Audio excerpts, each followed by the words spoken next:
to 11 a.m. in Central African Time. Thank you very much for staying with us as we continue to broadcast live from the 7th Radio Convention Africa here in Sandton in Johannesburg, South Africa. So radio continues to evolve, right? We've established that over the last 2 days, and of course protecting the rights of creators remains a vital part of a sustainable broadcasting industry. And to help me carry that as a discussion on our show, I have the pleasure of speaking to Tebogo Roger, Head of Legal and Licensing at Gresham Rights Management. And he is, of course, attending this particular convening, but also he's partaking in the panel discussions. But rights and licensing, all of that is really essential for where radio and broadcasting is going and the future of the medium. Welcome to the program. Thank you for your time. Thank you for having me. Thank you. Let's talk about that. I want to get an understanding of why it is becoming so critical for us to pay attention to, the licensing and the legalities around content and creation, as it were, at this time. Absolutely. I think, I sit at a privileged position where we represent the creatives, right? And I think if Africa, if anything, is possibly the creative hub of the world, right? So this is where the music comes from. This is where the heart comes from. This is where the soul comes from, right? So what we do at Gresham Rights Management is that, we represent rights holders internationally, and of course, because Gresham is a music group, and we've got a record label from the great David Gresham Records, right? We create our own music as well. So what we do is that we then engage with broadcasters or end users or anybody who would possibly be using the music, and then we'd have to establish licenses so the royalties can flow, right, for public performance, for the mechanicals, and all that kind of facet, right? So I think the essence of what we do is we try to protect a lot of copyright. We try to protect the music industry in totality. And we try to bring forth awareness, right? Because, with IP, with music, it becomes very easy to use, right? Without actually taking accountability of actually having the licenses in place, without any flow of proceeds to, because as much as you have your Beyoncés and your greats, right, who pocket quite a lot, you find that a lot of artists are struggling. A lot of artists need to find a way to make proceeds, and need to find a way just even for gratitude to, for the works and that they actually are putting to the world. So I just wanted to give you a bit of a summation of what exactly Gresham Rights would do and where we stand in the ecosystem of music, of licensing, and broadcasting in general. 100%. I get it. And I'm now thinking, there's so many challenges, right, for African broadcasters to be able to follow those licensing rules and understand them. There's a lot to unpack. And with the shift, in community radio, for example, there may be a lot of challenges. So what are some of the challenges that you're seeing in licensing, in being able to comply with the legalities of this work and the music rights, etc.? Just to nod back to what I was just saying, is, the groundwork is there, the regulations are there. I think every region, and largely most regions, have a copyright, a bill or copyright legislation, some form of, right? And even if they don't, we've got international provisions, right, like the Berne Convention, which regulate copyright, right? So it's not so much of setting up laws to get us to that, but rather to get into an active enforcement and get into an active culture of getting licenses, right? The truth is, and like I was saying, the misconception is that people just use music, right? People just play music, right? Without knowing that, at some point this needs to flow to the actual artists, to the people behind, this thing that gives you joy, sadness, and all that emotions, all right? So one of the challenges we face is that we have to spread awareness, right? Actually, with one of our companies within the group is that we have an Optech, which is educational in the sense that it goes around and teaches, right, whether it's broadcasters, community station radios, end users in forms of retailers, right, and the background music that's playing. What we do is that we need to spread awareness to say, hey, listen, music needs to be remunerated, right? And then we're here to basically form the structure of how that license would work, right? Obviously, the mechanisms are a little different from a commercial radio station and a community station, radio station. The pockets are different as well, so you need to make adjustments to what is. But I think it also is just to try and spread awareness to, I guess, all end users and all users of music that, listen, a license would need to be paid for public performance if you're going to perform it in public, right? If I were to go down into the rights, the types of rights, mechanical. So if you want to reproduce, right, this work, you would need to set up a license. Neighboring rights, which is oriented around the recording and the master recording, right? The idea is that we need to spread knowledge to most parties. Even large-scale broadcasters actually operate without one, right? So we need to express this to and educate the industry that, listen, we need to set up these licenses so the rights can flow, or the collections can flow to the actual royalty holders and the rights holders. So the challenge, and it is a long answer, short. The challenge is really just expressing and bringing a culture of enforcement, bringing a culture of awareness as to, okay, license needs to be remunerated. Yeah. Okay. Oh, well, we have a new challenge now. We have a new layer to this conversation, Sure. and that's artificial intelligence, right? Yes. So, I mean, what are the new questions that come with that? Yeah. Because we are trying to keep up now because of AI. What are the new questions that come up around copyright and intellectual property and how to align legally with what's happening with artificial intelligence in broadcasting and music? Yeah. The provisions remain the same, right? Most copyright provisions already remain the same. I think to paint a picture of how it actually works is that there's a right holder, right? The right holder is entitled to all rights for the body of work, right? And this would then be borrowed via a license to, I guess, an end user, a broadcaster, or a retailer, and so forth.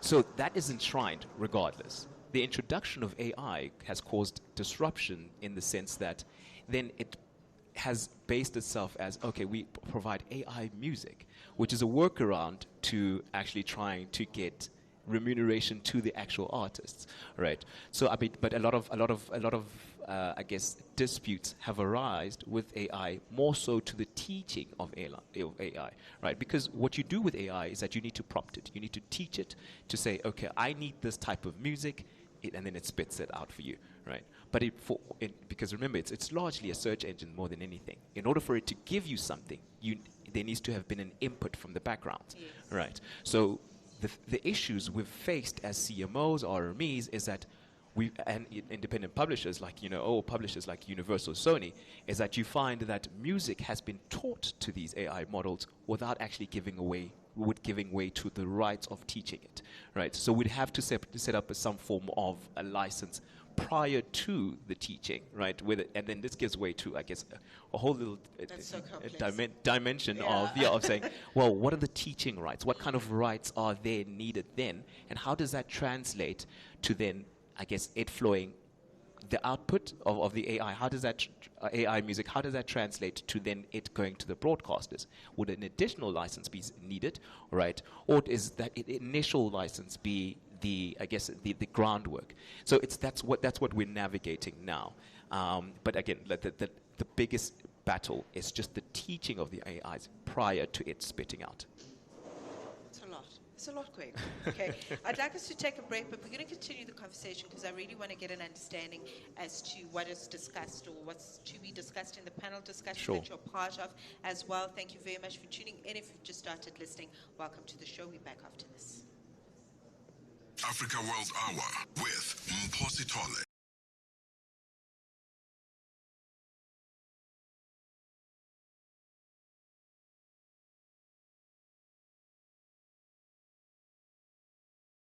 It is something that happened in my head. I expected to meet such situation for several months since the first attempt to abduct me was 6 months ago. There was a car coming very speedy behind me. I let them go. Instead of going, more than 6 people came out of that car and attacked me and they said police. I started fighting back and they handcuffed me. Immediately they started beating me, and one of them was telling me, "You have been running here and there. Now it's your time, it's your day, it's your last day."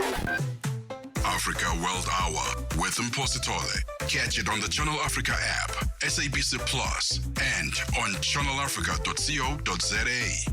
Weekdays from 9 till 10 p.m. Central African Time. The Journal with Mateko Musito. Catch it on the Channel Africa app, SABC Plus, and on channelafrica.co.za. Weekdays from 9 till 12 p.m. Central African Time. Thank you for streaming audiovisually with us on our Facebook page. Thank you for streaming audiovisually with us on our Facebook page. It's Channel Africa if you haven't liked the page already. Otherwise, Channel PSN across the African region via satellite. Still in conversation with Tebogo Roger, Head of Legal and Licensing at Gresham Rights Management.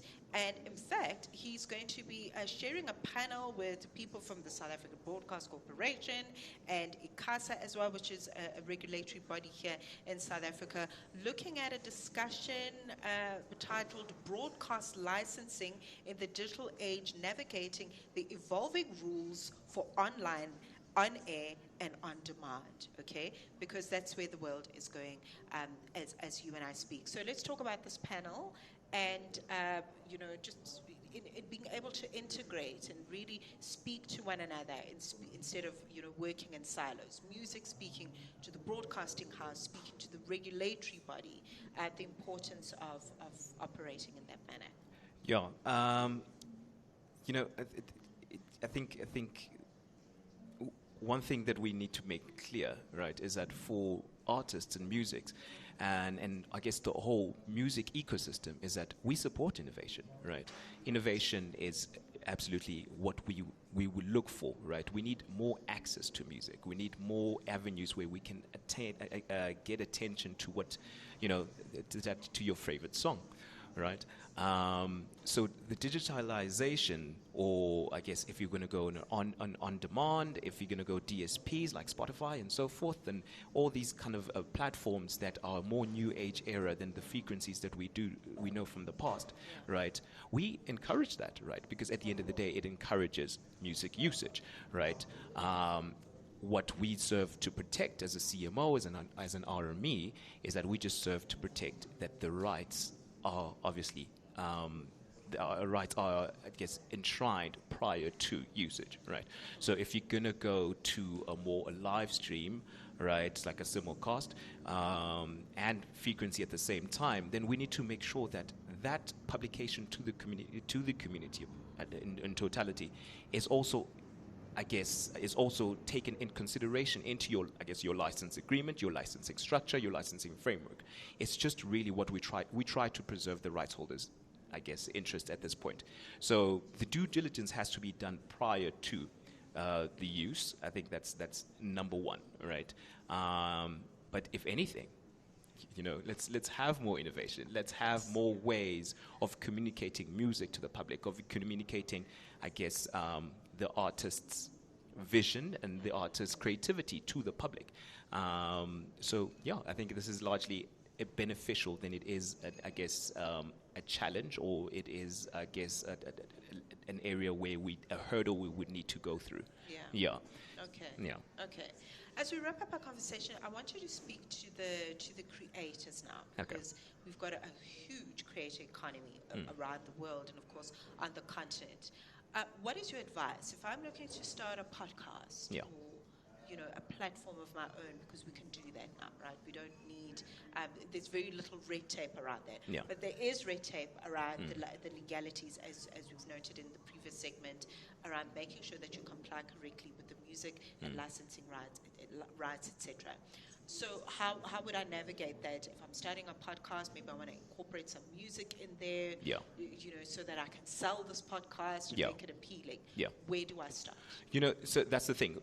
The idea around it is not to be an inhibitant, right? The idea is not to try to stop people from using music, right?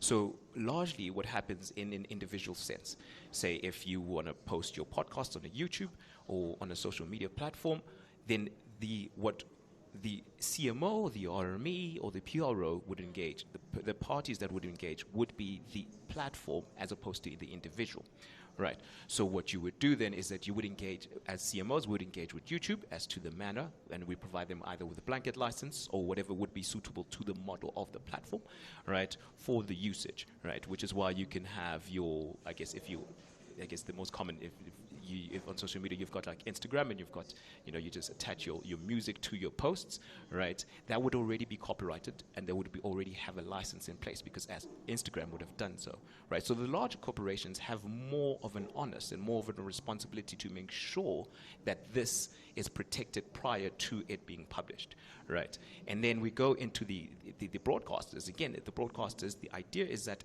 we would approach them prior to the individuals, right? So we're not trying to prohibit individuals from using the music, right? If anything, we're trying to encourage it. So I think at the end of the day, for my advice is that if you are to use music in your public setting, right, ensure that this organization or this even the property of the location where you're using it. Yeah. So if you were to say, if you were to have an event, let's just say in your local supermarket, right, make sure that they would have an events license set up, right, as opposed to you coming in and having to get your licenses and so forth, just to make it a lot easier for you, right? Largely that would be the case, but that's the target. It's not to try and prevent, I guess, individuals from spreading the proverbial winds in terms of the content that they would release, right? But rather just to protect it. Just to protect it. So Yeah. you can use it, just make sure that it's legal and read the fine print. Read Of it. course. I don't like to read it, but I have to read it. Someone has to. Somebody has to, Yeah. okay? If you're in a space of leadership or you want to steer your ship in the right direction, you have to do it. Tebogo, thank you very much. You are very knowledgeable. I'm going to sit in and watch the panel and listen to what you have to say. Thank you for your time. Thank you so much. Thanks for having me. Right. Thank you, Tebogo Roger Radikeledi, Head of Legal and Licensing with Gresham Rights Management. It is actually 11:30 already. We go straight to the sports desk with Fikile Lemwati.